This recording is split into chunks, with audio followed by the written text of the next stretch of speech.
এই শাড়ির শিল্পটার ডিজাইনটাই সব কীভাবে তৈরি হচ্ছে এটা? এটা প্রথমে এটা ছবিটা আঁকা হয়ে যাচ্ছে, এটা অন্য লোক আঁকে, তারপর আমার কাছে আসে। হ্যাঁ। এটা দিয়ে আমি এই ছবিটা দেখে দেখে জেরক্স কার করি, ছোটো ছোটো ফুটো করে জেরক্স কার করে এটা আবার শাড়িতে মেশিনে তোলা হয়। সে মেশিনের সাহায্যে এই জিনিসটা তৈরি হয় বালুচরী শাড়িতে।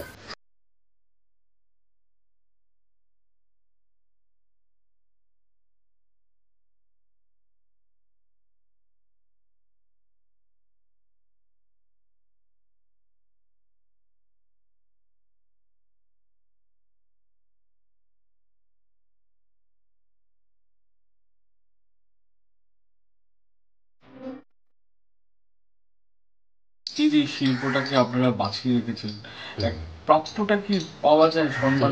না না না, প্রাপ্য সেরকম পাওয়া যায়নি। খুবই কষ্ট, এই কাজটা খুবই পরিশ্রমের কাজ। এটা আমাদেরকে করতে হয়, বাধ্য হয়ে করতে হয়। এটাই আমাদের কাজ ধরুন।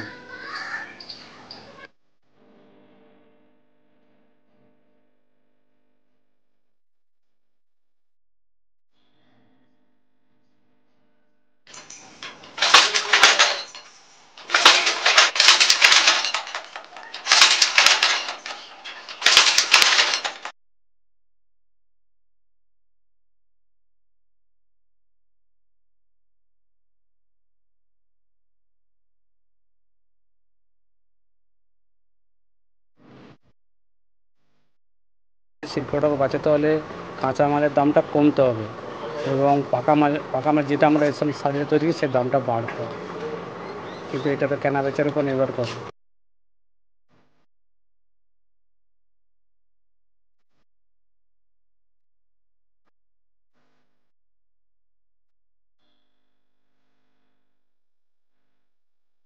মজুরি যে তুলনায় আমাদের খাটা কাজ সে তুলনায় মজুরি সেরকম নেই।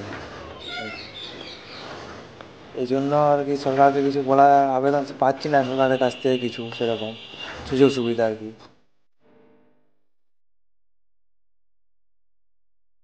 এই কাজগুলো আসলে হারিয়ে যাচ্ছে, নতুন জেনারেশন আর কি আসছে না মানে কাজে, যার জন্য লেবার ক্রাইসিসের জন্য লুমগুলো চালানোর জন্য এগুলো সব এখন থ্রু চালিয়ে দেওয়া হচ্ছে। সেন্ট্রালের ভূমিকা তো আমরা কোনো কিছু দেখি না, মানে সেন্ট্রালের ভূমিকা কিছু। হ্যাঁ, সাংসদ কই আমাদের মানে এই কমিউনিটিতে এসে আমাদের সাথে সেরকমভাবে করে কিছু যোগাযোগ করতে দেখি। তো গুরুত্ব দিয়ে যদি মানে আমাদের সংসদে যদি কোনো এটা নিয়ে আলোচনা করতো যে আমাদের মানে বিষ্ণুপুরে শুধু আমাদের বালুচরী বলে নয়, আরও অনেক শিল্প আছে, যেমন শঙ্খ শিল্প আছে, পোড়ামাটির মানে কাজ যেটা বিখ্যাত, তারপর ডোগরা শিল্প, সব শিল্পই মোটামুটি ধুঁকছে আর খুব একটা ভালো পরিস্থিতিতে নেয়। তাহলে কী করবো, যদি সরকার নজর না দেয় আমাদের তো আর কিছু করার নেই, আমাদের কর্ম আমাদের করতেই হবে। আমরা কর্ম বন্ধ করে কী করবো?